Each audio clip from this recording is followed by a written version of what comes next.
So let's get down to the nitty-gritty here. In the aftermath of the 2020 election, Georgia became this kind of benchmark for principled Republicans refusing to go along with improper, un-American machinations from President Trump. Governor Brian Kemp, Secretary of State Brad Raffensperger, two very conservative Republicans, both nevertheless stood up to personal pressure from Trump to overturn President Biden's win in Georgia. And of course, all that pressure Trump brought to bear on Georgia Republicans and the ways in which those Republicans resisted, that formed the basis for Fulton County District Attorney Fani Willis filing a huge RICO case against Trump and 18 of his co-defendants in Georgia. So that's one story of the state of Georgia after the 2020 election. Republicans standing up, the record of them standing up and what they had to stand up against, forming the basis for this sprawling, damning criminal indictment. The other story of Georgia since that election is all the work that pro-Trump Republicans have done to make sure nothing like that ever happens again, to make sure nobody can ever again get in the way of Trump seizing Georgia's 16 electoral votes, no matter what the votes say. The most obvious thing Georgia Republicans have done is use every tool at their disposal to derail Fani Willis's prosecution of Trump. In the latest development in that, 3 Republican-appointed judges have just put the whole case on hold while they take their time considering whether Fani Willis should be disqualified from the case, thus guaranteeing that the Georgia prosecution will definitely not go forward against Trump before the election. But that's only the start. In Georgia's most populous county, Fulton County, one Republican Elections Board member last month refused to certify the primary results there. Because, you know, elections are scary. With the help of lawyers from a pro-Trump think tank, she has now filed a lawsuit seeking the power to block the certification of elections, which would, of course, throw November's results in Georgia into chaos, which is presumably the point. Meanwhile, just north of Fulton County, Republicans recently started agitating to take over an elections board in Cherokee County. Now, the board there, like other counties in Georgia, has always been evenly split between Democrats and Republicans. But Republicans in Cherokee County are no longer okay with that. They wanted a full-scale Republican takeover. When that was blocked, they came up with an ingenious new plan. They decided they would replace one of the Democratic commissioners who'd been nominated by the local Democratic Party with their own choice for a Democrat, a new guy that none of the local Democrats have ever heard of. But don't worry, the Republicans who run Cherokee County swear that this guy they picked is definitely a Democrat.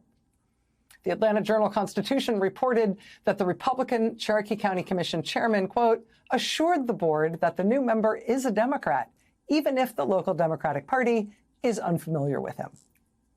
I assure you, he's definitely on your team. I know you've never met and I picked him, but trust me, pinky promise. Meanwhile, at the state elections board in Georgia, Republicans there just started writing a new rule that would allow county elections boards to conduct a, quote, reasonable inquiry before they certify any election results. So instead of signing off on election results, as county election boards are now required to do by law, they would be empowered instead to investigate those results as they see fit. The Journal-Constitution notes that, quote, the proposed rule doesn't say what a reasonable inquiry would entail before certifying an election. Yeah, why would you specify that? You definitely want every election-denying Republican county elections board member in Georgia just making it up as they go along, calling their own behavior reasonable, while the presidential election potentially hangs in the balance. Speaking of that state elections board, one of its Republican members was ousted last month. One of its Republican members was ousted after Trump reportedly spent months calling Georgia Republicans, insisting that that election board member had to go because that person was not backing Trump's lies about the 2020 election. And so, of course, the guy had to go. Trump's personal involvement in remaking the Georgia State Elections Board is just one of the revelations in new reporting from Rolling Stone.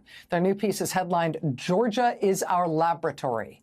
inside Trump's plan to rig 2024. It details how Trump's allies are working to make sure there will not be a straightforward election result in Georgia this year, given Georgia's swing state status that absolutely could be a deciding factor in how this whole election is going to go down. The ultimate authority is the voter. The Secretary of State was reelected by the voters of the state by a larger margin than any other, excuse me. Order. By a larger margin than any other statewide office. The voters have demonstrated their faith, and therefore I do not believe that at present we have the authority to oversee or investigate the Secretary of State. And Georgia's Board of Elections gathered to discuss launching an investigation into Georgia Secretary of State Brad Raffensperger, who had the temerity to say no when Donald Trump demanded he flip the results of the 2020 election in Georgia. The lone Democrat on that elections board spoke out against doing this unprecedented investigation of Raffensperger. As you heard, she was loudly shouted down. In a new article titled "Georgia is Our Laboratory: Inside Trump's Plan to Rig 2024," Rolling Stone reports this, quote, "The former president and his supporters have been making concrete step-by-step progress in shaping electoral processes to his benefit. Across the state, MAGA diehards are devoting considerable resources to purging voter rolls, intimidating election officials, employing legal dirty tricks, and ousting Republican officials and election appointees who haven't been initiated into the cult of Trump. Georgia is the sole battleground state in which the Republican Party has total control over the levers of power. Over the last 4 years, Trump-loving elements of the Georgia Republican Party have wielded that advantage in a crusade to convert discredited election conspiracy theories into policies, well ahead of Election Day 2024. It's an alarmingly anti-democratic experiment that Trumpland and much of the Republican Party hope to take national." Joining us now is Adam Rawnsley. He's the reporter co-bylined on that sprawling Rolling Stone piece. Adam, thanks very much for being here tonight. Appreciate you making the time. Thanks for having me. So what are some of the steps that Trump and his allies have taken to change the electoral process in Georgia? So one of the most alarming ones that a source who has discussed this issue with Trump told us, an attorney, Republican attorney, is they're planning to challenge the election result regardless of the result. We think of the threat to elections from Trump's behavior in 2020 as only occurring in the event that Trump loses. At the current state of polling, Trump is ahead in Georgia, if you believe the polling. But what Republican attorney who discussed this with Trump told us is that, quote, you can't let the left get away with this cheating just because it didn't succeed, air quotes around cheating. And the plan is to challenge the result regardless of the outcome. And the intent behind that is essentially a permanent delegitimization of the election process, right?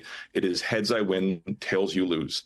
And I think, you had already sort of mentioned this a little bit in your intro, is that one of the things that people should be paying close attention to is that refusal to certify in the Fulton County Board of Election in the presidential primary. Because one of the things that's very, very notable about that is that the attorneys who filed that lawsuit work for America First Policies Institute, which is a very Trumpy organization filled with former Trump folks. And what you see in those kinds of processes is the legal January 6 in miniature. Essentially, you're taking someone who is, acting beyond their brief and trying to essentially insert themselves into the counting and, assessment of vote tallies. Adam, is this actually a fight in Georgia? You note, I think, importantly, that Georgia is a place where Republicans control all of the levers of power. We just played the sound of one Democratic member of the state elections board getting shouted down when she objected to what they were trying to do in terms of targeting Raffensperger. Is this fight joined where there is pushback against what they're doing, or are they essentially running the table by changing processes to their own benefit? I mean, they definitely have quite a built-in advantage, and I think that's why Georgia, relative to other battleground states, is particularly interesting, because it is more so than perhaps any other state a fight for the soul of the Republican Party, particularly when it comes to their faith in free and fair elections. And yeah, I mean, even folks like Brian Kemp, who was an absolute obstacle to Trump's attempt to, illegally overturn the election in Georgia. Brian Kemp signed SB 202, which is a law that allows for a range of, sort of procedural chicanery. Joe Biden called it Jim Crow in the 21st century. Even folks who have proven themselves to be obstacles to some of the more overt aspects of it, sometimes will just go along to get along. And so they definitely do have an advantage, and they are running the table in certain ways. But you do see folks like you mentioned earlier, like Ed Lindsay, whose resignation letter we obtained in the story.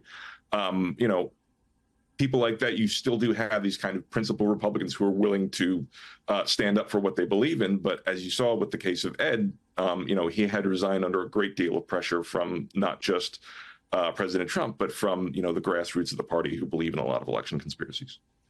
Yeah, the bare fact that a presidential candidate is personally lobbying to remove individual state elections board members ought to be on the front page of every paper in the country. It's been reported by Adam Ronsley, reporter at Rolling Stone. Adam, you and Aswan Subbasing, Byline reporters on this piece. Again, Georgia is our laboratory. Thank you so much for helping us understand this. Thanks for doing this work. Love to have you back. Thanks so much for having me, Rachel. We are going through some weird stuff right now, but we have gone through weird stuff before, and I do think that we can learn from it and that we urgently need to. That's why I've been working on all these projects. That's why I've got this new podcast out, and I hope you listen. But it's not just the distant past. In the very recent past, when we got Donald Trump in the White House in the first place, you might remember what preceded that shock election result here in the United States in 2016. Our shock presidential election result in 2016 was preceded that year by some shocking and surprisingly right-wing election results in Europe, including the Brexit vote in Britain, which happened just months before Trump's surprise presidential victory here. I asked Ben Rhodes to please join us here tonight in the wake of what is now, again, another round of what seemed to be surprisingly right-wing election results in Europe this weekend. Was it right in 2016 to see right-wing election results in Europe as a harbinger of what was coming for us in the fall of 2016? Right? As President Biden balances his campaign responsibilities right now with back-to-back trips to Europe, he just got back from Europe. He heads back to Europe again on Wednesday. Do the election results from Europe right now, this weekend, have hallmarks that tell us anything about what to expect here and about how weird this is all going to get? President Biden clearly sees our connections to Europe right now as absolutely key to the future of the world. Does what's going on in European politics right now tell us anything to expect about the future of our world here? Joining us now is Ben Rhodes. He's former Deputy National Security Advisor to President Obama. He's co-host of the Pod Save the World podcast. Ben, it's really great to see you. Thanks for making time to be here tonight. Good to see you. First, let me just ask you, for some of our viewers who may not have paid close attention to what was happening in the European elections this weekend, let me ask you two questions about them. Do you think they are important for us to pay attention to? And can you just give us a rough characterization of what happened in those elections? Sure. These were elections for the European Parliament, so the European Union-wide Parliament. And so it's the only election that takes place every few years in which all of Europe votes. So it's a good barometer of where opinion is in Europe. I think the two headlines are the far right made noticeable gains in the two largest countries in Europe, France and Germany.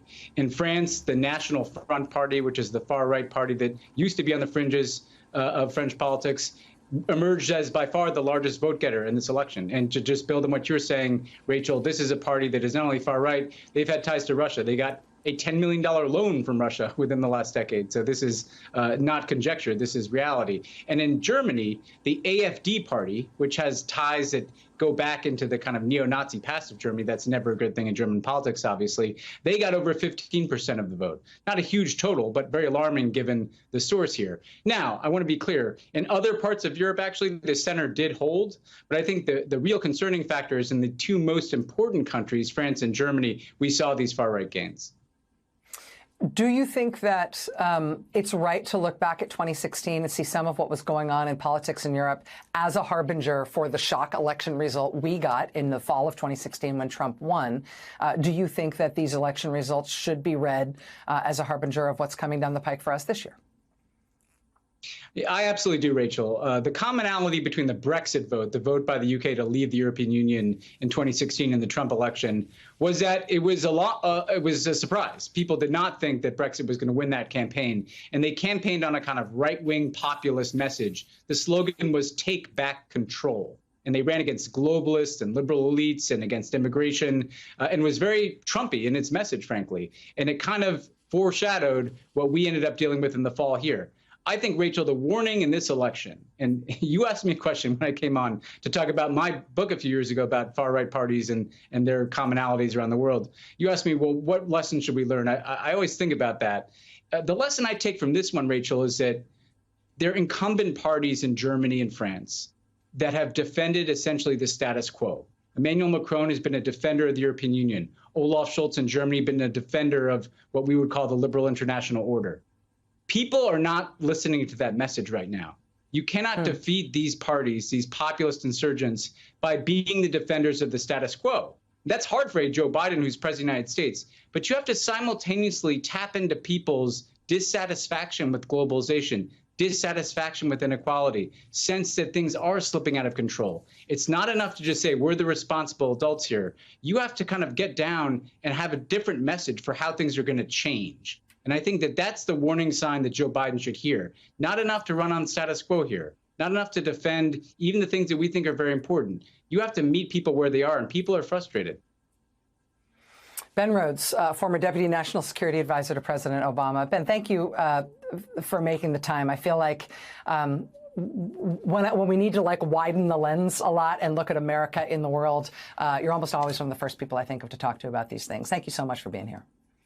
Thanks, Rachel. I can't wait to check out the podcast, too. It sounds great. I appreciate it. Thank you.